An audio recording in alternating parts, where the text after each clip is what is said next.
एक विकसित एवं प्रगतिशील समाज में प्रशासन तथा नागरिकों के लिए जिन सामूहिक दायित्वों को चिन्हित किया गया है, उसमें सबसे ऊपर हर एक बच्चे के लिए स्वस्थ एवं खुशहाल बचपन सुनिश्चित करना, मैं समझता हूं ये आवश्यक है। खासतौर से प्रशासन की जिम्मेदारी है कि बचपन को खिलने का अवसर मिले, बच्चों की क्षमता को निखरने का अवसर मिले तथा उनकी पसंद के अनुरूप हर एक क्षेत्र में आगे बढ़ने की सुविधा तथा साधन भी उपलब्ध हों। साथ ही समाज और प्रशासन के सभी अंगों की ये सामूहिक जिम्मेदारी भी है कि बचपन को स्वस्थ, सुरक्षित, खुशहाल बनाने के लिए एक ऐसा इकोसिस्टम मिलकर के डेवलप किया जाए जो पूरी तरह से उनकी आवश्यकताओं के प्रति संवेदनशील हो। इसीलिए भारत सरकार और जम्मू कश्मीर प्रशासन द्वारा मिलकर इस 2 दिवसीय ट्रेनिंग कार्यक्रम का आयोजन किया गया है। मैं आभारी हूं भारत सरकार के अधिकारियों का। मंशा यही है कि समाज एवं प्रशासन के सभी स्टेक होल्डर्स, विशेष रूप से जो हमारे फील्ड ऑफिसर्स हैं, जनप्रतिनिधि संयोग से अभी हमारे पास नहीं है, जल्द ही आ जाएंगे, चाहे वो पंचायतों के प्रतिनिधि हों, चाहे अर्बन लोकल बॉडीज के प्रतिनिधि हों। चुनाव के बाद उनका भी समावेशन होगा। इनकी कैपेसिटी बिल्डिंग कैसे की जाए, उन्हें एम्पावर कैसे किया जाए ताकि वो स्वतंत्र रूप से इस अभियान में अपनी पूरी क्षमता का योगदान दे सकें, अवेयरनेस कैंप का संचालन कर सकें, संवेदनशीलता के साथ बच्चों की आवश्यकताओं को समझते हुए अपने दायित्वों का ठीक से निर्वहन कर सकें। माननीय प्रधानमंत्री जी के नेतृत्व में जम्मू कश्मीर में पिछले कुछ वर्षों में चाइल्ड राइट्स एंड प्रोटेक्शन के संवेदनशील विषय पर अनेक नए इनिशिएटिव्स लिए हैं। शिद्दत के साथ एक संवेदनशील सपोर्टिव इकोसिस्टम डेवलप करने का प्रयत्न किया गया है। पिछले वर्ष कश्मीर संभाग में मिशन वात्सल्य के अंतर्गत चाइल्ड राइट्स एंड प्रोटेक्शन पर ट्रेनिंग कार्यक्रम का आयोजन किया गया था और आज फिर से जम्मू संभाग में चाइल्ड राइट्स, जुवेनाइल जस्टिस से संबंधित सभी स्टेक होल्डर्स को इस अभियान से जोड़ने का प्रयत्न किया जा रहा है। अगर मैं जम्मू कश्मीर के परिप्रेक्ष्य में इस विषय को देखता हूं तो 5 वर्षों पूर्व में और 5 वर्षों के बाद में परिस्थितियां पूरी तरह से बदल गई। 5 वर्ष पूर्व हालात ये थे कि देश की संसद जो कानून बनाती थी वो जम्मू कश्मीर में लागू नहीं हो पाते थे। इसमें खासतौर से इस मंत्रालय में इसके कारण काफी नुकसान हुआ यहाँ लोगों को। आप सब इस बात से वाकिफ हैं कि कुछ लोगों ने मिलकर के नई पीढ़ी के भविष्य को तबाह करने का एक सुनियोजित प्रयत्न किया था और ये सच है कि लाखों बचपन, लाखों प्रतिभाओं को खिलने का अवसर नहीं मिलता था। इसके कारण मैं मानता हूं कि किसी भी समाज, किसी भी राज्य के विकास का मजबूत आधार नई पीढ़ी ही होती है। नई पीढ़ी की ऊर्जा के बगैर विकसित समाज की कल्पना की भी नहीं जा सकती। अगर मैं चाइल्ड राइट्स एंड प्रोटेक्शन के संबंध में जम्मू कश्मीर के 2019 के पहले वाले परिप्रेक्ष्य को देखता हूं तो 2 बातें स्पष्ट रूप से कोई भी देख सकता है। पहला, विकास की जड़ों को इंस्टीट्यूशनल तथा गैर इंस्टीट्यूशनल दोनों व्यवस्थाओं से अलग थलग रखने की कोशिश हुई थी। दूसरा, चाइल्ड फ्रेंडली इकोसिस्टम बनाने की तरफ भी ध्यान नहीं दिया गया था। 2019 के पश्चात अनेक ऐसे निर्णय लिए गए हैं जिससे नई पीढ़ी को नए सपने और बचपन को नई कल्पना मिल सके, अपनी क्षमता, अपने सामर्थ्य को प्राप्त करने का उन्हें पर्याप्त अवसर भी मिले। देश के अन्य हिस्सों की तरह जुवेनाइल जस्टिस रूल 2021 में यहां भी जारी किया गया और 2022 में commission for protection of child rights act के तहत नियमों को नोटिफाई कर दिया गया।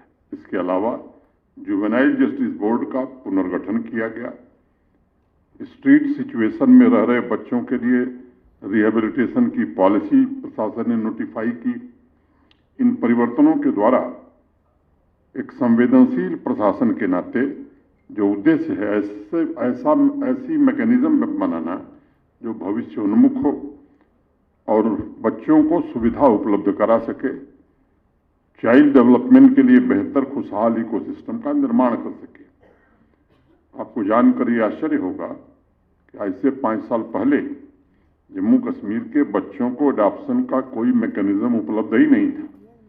इससे बड़ी समस्या मैं समझता हूं या दुर्भाग्यपूर्ण बात कुछ हो नहीं सकती है, क्योंकि बचपन घर में ही पुष्पित पल्लवित हो सकता है, वो इंस्टीट्यूशन में बहुत मुश्किल से हो पाएगा। बच्चों का आत्मविश्वास घर के वातावरण में तीव्र और संतुलित तरीके से विकसित होता है।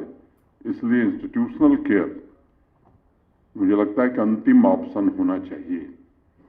अगर इंस्टीट्यूशनल केयर के अलावा कोई विकल्प नहीं है तो सभी स्टेक होल्डर्स का प्रयास होना चाहिए कि वो सीमित समय के लिए हो। इस दिशा में भी जम्मू कश्मीर प्रशासन ने यूटी लेवल पर एडॉप्शन रिसोर्स एजेंसी स्थापित की है और आज उसके तहत 12 specialised adoption agencies cradle baby reception पूरे जम्मू कश्मीर में ऑपरेशनल बनाया गया है।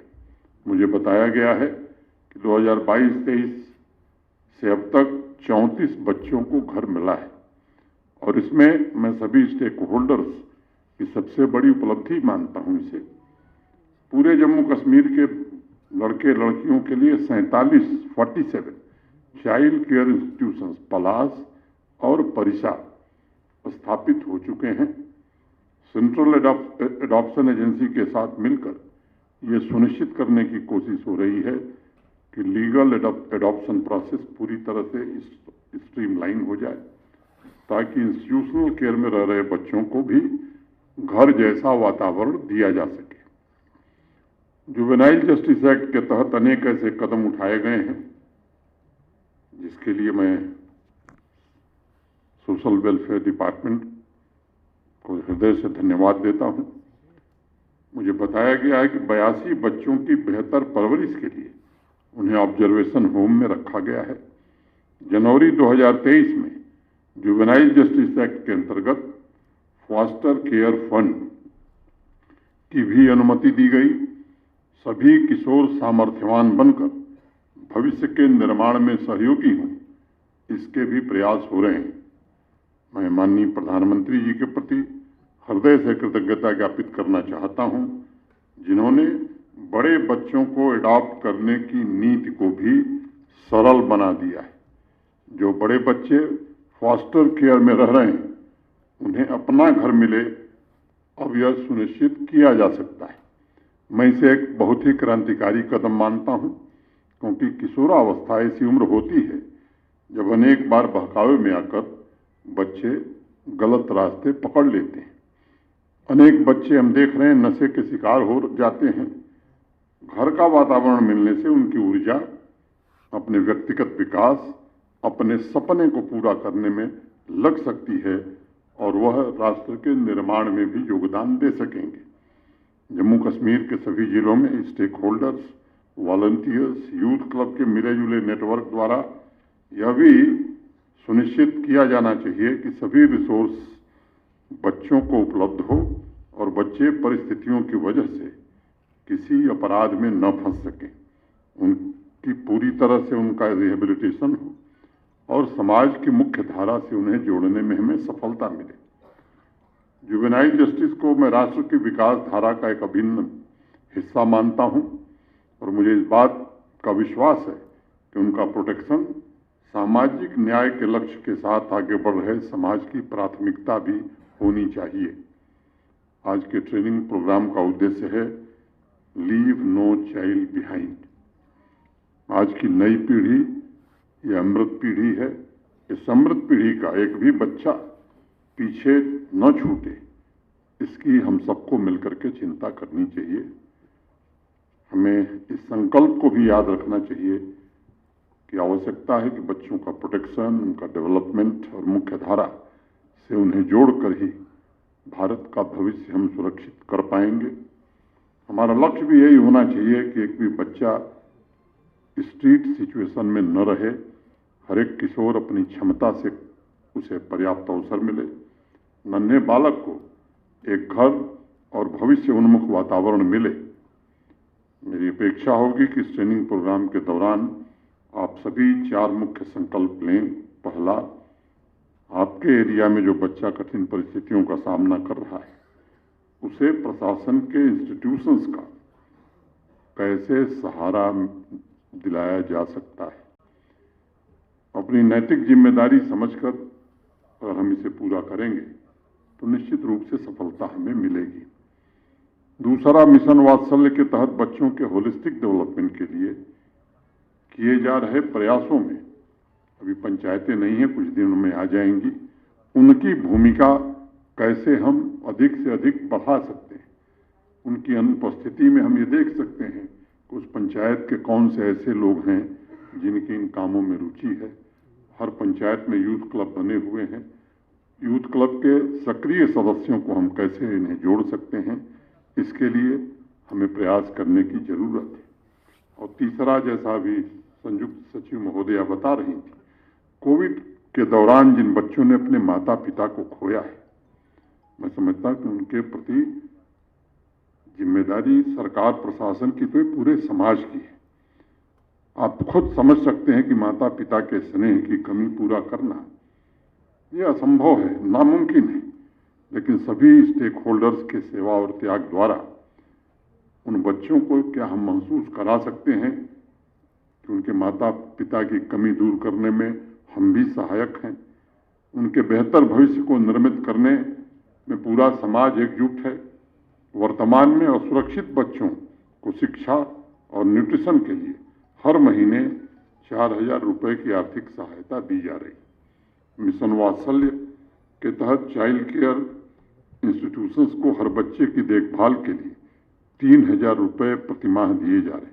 मुझे विश्वास है कि फाइनेंशियल सपोर्ट के साथ साथ सभी स्टेक होल्डर्स का नैतिक सहयोग हर बच्चे के मन में जीवन के सही मूल्य, चरित्र तथा राष्ट्रीयता की भावना स्थापित करेगा।